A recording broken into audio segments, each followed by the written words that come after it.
Good evening. Kimberly Beal, representing the El Dorado Business Alliance, a 5-member organization consisting of the El Dorado Builders Exchange, El Dorado County Association of Realtors, El Dorado County Chamber of Commerce, North State Building Industry Association, and Cameron Park Shingle Springs Chamber of Commerce. We submitted a letter to you on this matter over the weekend, and basically what the bottom line comes to is that we hope you stay with your option or alternative 1 on your agenda item, which is just to stay the course with the LUPU. In 60 days, you'll have a draft EIR, and I'm hoping it is truly in here in 60 days. And then you can move this matter forward quickly or whatever, but it'll provide you the information needed. And thank you, Mr. Knapp, for eloquently expressing that. Thanks, Kim. Any other public comment?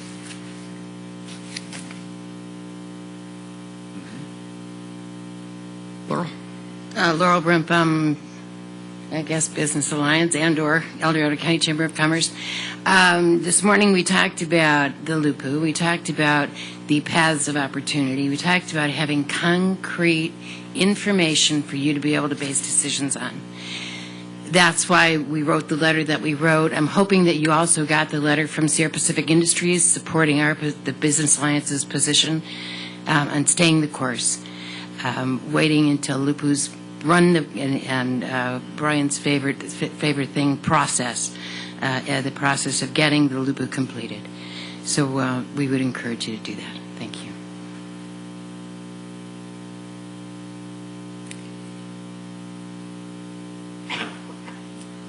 Sue Taylor, and I can't even tell you how nauseated I feel after what I've just heard. And, I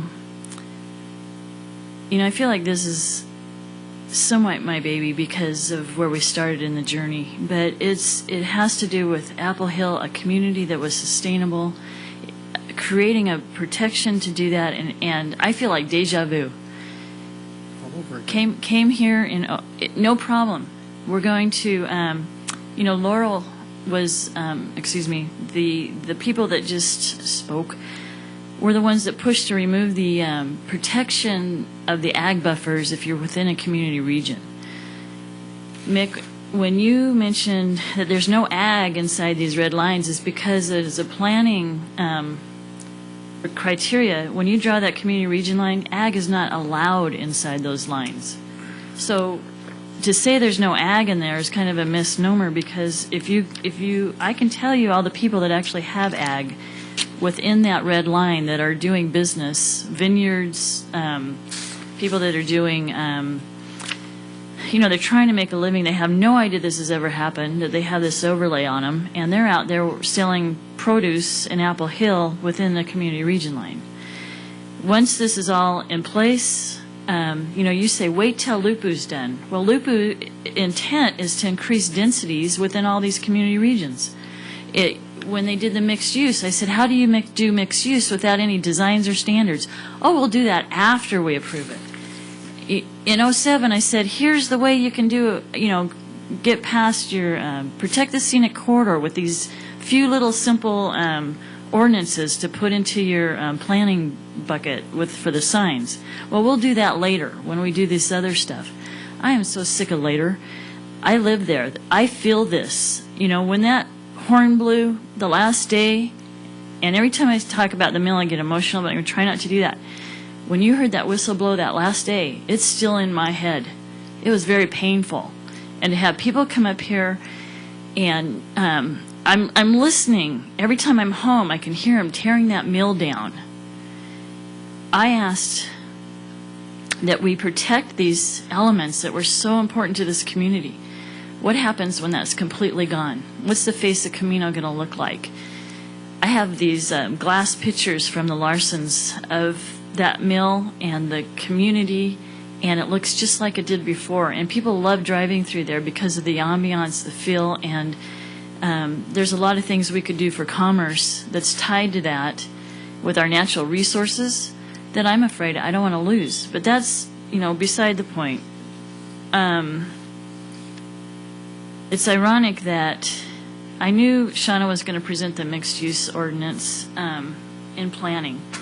I grabbed Valerie and said, Valerie, you need to come in here and hear this because it's going to impact that agriculture. And I really appreciate her being there from the beginning because she's the one that helped move this forward with the Planning Commission, and I appreciated that. I have a concern that we keep saying we got to match the zoning with what's in the land designation. Well, again, there's a lot of ag parcels, ag-zoned parcels within those areas that will be blanket changed to residential. They were. I can show you one on the map right. Why do you do that? What does that mean, Brian? Why do I do that? Because what they're is- not. They won't be changed until this board changes them, Sue. It's No, a process. Lupu will change them. No, is they what I said. won't. We have to review the analyzation of what comes back from Lupu. But the whole intent on Lupu is to increase. Don't roll your eyes, Jesus. It's not the intent, okay? I beg to differ with you, Sue. It's not the intent of Lupu to increase density in this county. It's all It's your through the fear, policies. maybe. No, it's not a ours, policy. and I don't think this 24 board... to 30 on mixed Anyway. use, 5 to 8 on residential use. Is that not in there? It's to analyze. Why do we analyze it if we're not going to do it? To see if it's compliant with the general plan. And if it's not, or it is, we have to determine that. But that's most of the things that are in Lupu. Removing open space within community regions. All things that are going to impact So let's stick with, the area of Camino. So I want to go back to what is just, I love Camino, and I feel like I come We here all and do. we all well, do. then do You always this. say this. Silly, My you wife think grew we're up why there. does it She was take born there. 6 She lives years in the to mill do houses, this? crying out loud. My grandfather worked, great-grandfather Then worked for protect that. You know what? Really? The lawyer that we are involved with said you can do a common sense clause or exemption. You file it, and 35 days if nobody protests, then it's done. There's no lawsuit. So if somebody does sue, I guess that was the question. If somebody does sue, then what? Have we lost anything? I mean, do we just, it's already in all these other processes, then we just do what he said. We do a initial study. And my thing is that when I read all the lawyer did, that you know, 2 weeks ago you asked them to move forward and do all this. Boom, it's all on the, it's all there. There's like 18 things that are added there that have a lot of the information that we're asking for. I read through all of this, and it listed all of the impacts by changing these designations is on file now. So to say we're going to take 4 more months when I think the lawyers already voiced his opinion on all that, like Chris has said, I think it's already been done. So to put this back in Lupu, it's like approving mixed use without any design standards. Mixed use allows for zero-line setback. So right now, if somebody came in with that project on a commercial area, it butts right up to ag parcels. So they could put a high That's density. assuming this board would approve it. Well, who knows? I mean, This board hasn't approved anything. well, We then send just them do all this. down in flames. I mean, you know, I I don't think like the a developers Merry are going to come up with we couldn't even do 29 houses on Green Valley Road. Can you imagine what 2 houses in Camino would look like? So it's not... We'd be here all week. Well, I guess There's not one There's not one application in that area. I'll let you finish. well, in Sue. my emotion, Wrap up. I feel like they're all waiting till you finish Lupu and They're not. to do these. There's no conspiracy. I'm not saying conspiracy. It's just a better deal if you wait because you get higher densities and different issues that. Then I'm glad you're saying that on record because I'll bring it back and we can Bring it back. deal with it. But there's, I don't know where you're going to go with this. It seems like it's kind of turned from the last time we talked. But there's 2 things. Wrap up, please. I will. I am. The resolution, when it came back, like I said, I've been on this journey from the beginning, and the Planning Commission stated that we're going to initiate changes in Camino, Pollock Pines, Cedar Grove to consider revising the designation of a community region to rural centers or a combination of rural centers and rural regions, which means that it would reduce the size of the lines and create rural regions outside of that and put platted lands if it doesn't comply with not being within a line. That was the same thing that was passed May 19th. The same wording is in this that the board passed. It would have been nice at that time. They went out and surveyed the public with all the maps that were presented. They had 4 exhibits. They did go to Camino, and Exhibit 4 was voted by the community that was there. I gave you an email that kind of last night that explained all that. And then just last month we went to Pollock, and most of the people that stayed at the meeting afterwards, we discussed all those things. And so the maps that I showed you were what the majority of the community would have liked to see. I don't know how you get there with this group, because I would be happy to do these community events and bring 300 people to make these decisions so you can feel validated. But I don't know if that would ever be allowed to happen. But my contention is that this got added, and it really threw me, and where it was stated that we're recommending there be 3 rural centers created in the place of a single community region with no change in the total acreage currently comprising the Camino Pollock Pines community region. I'd like that taken out. And also where it says to replace the whole total net acreage will equal the existing Community Pollock Pines community region. That was never stated in the past, and that was just added this week. So I would really appreciate that being taken out. And then on policy 2111, you need to cross out Camino Pollock Pines from the community regions. And I'd be happy to actually sit down and work with you on finishing this, because no one's been on the ground on this more than me. So Thank you, Sue. thank you.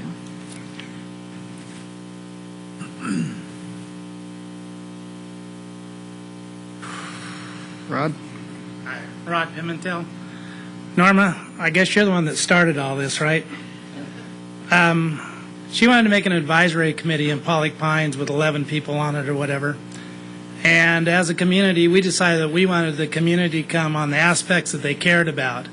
This is one of the biggest aspects that you have going. There was more people at that meeting. Nobody shows up at the Board of Supervisors meeting, and I don't know why, other than it's 8 o'clock and we're still here. But people in Pollock Pines and Camino and Cedar Grove want to have some say in what happens in their community. We don't want to be El Dorado Hills. Everything gets El Dorado Hills is expanding at a rate that is crazy. In fact, they're taking all the resources of the county, all of our water, all of our money for the roads. They're taking everything down there. We're getting absolutely nothing in Pollock Pines. Whoa. If I hit a Pay chord for on everything somebody, up here. I don't know what you're I'm sorry, complaining but, about. I see a wave over here. Time out, guys. Let's let the man speak. the thing about it is that when she came up and we started these community things, one of the biggest things is what's going to happen with Pollock Pines and Camino. And we want to really have a say in what's going on up there. And this is the first thing that we want to talk about. Other than having all the heads of the county that have been up there to our meetings, this is the first thing that's been of any importance that we've had at a meeting. And it's really important to everybody that lives up there. I mean, tomorrow Camino could completely be gone.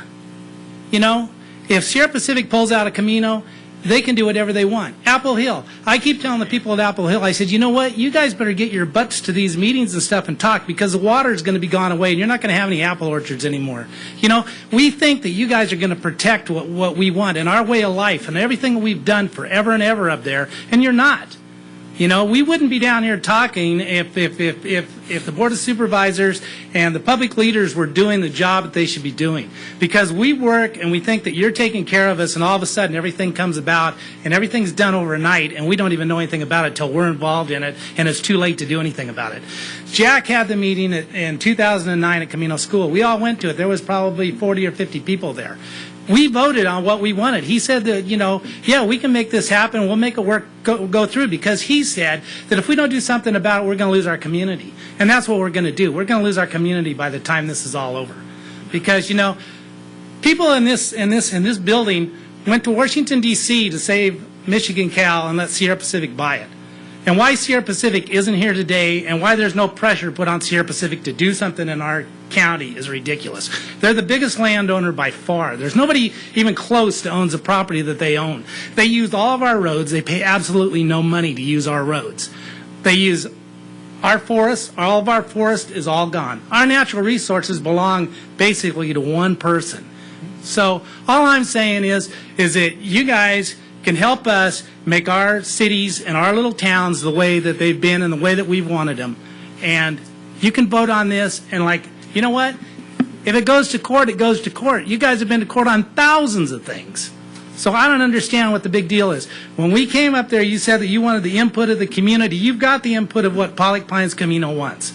So, and if you had anybody at any of those meetings that said that they didn't like what was going on, they didn't talk to you that night, they didn't get up and say anything.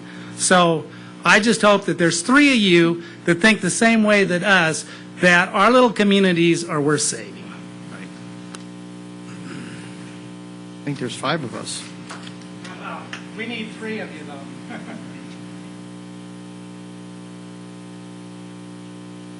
I knew I shouldn't let him go first.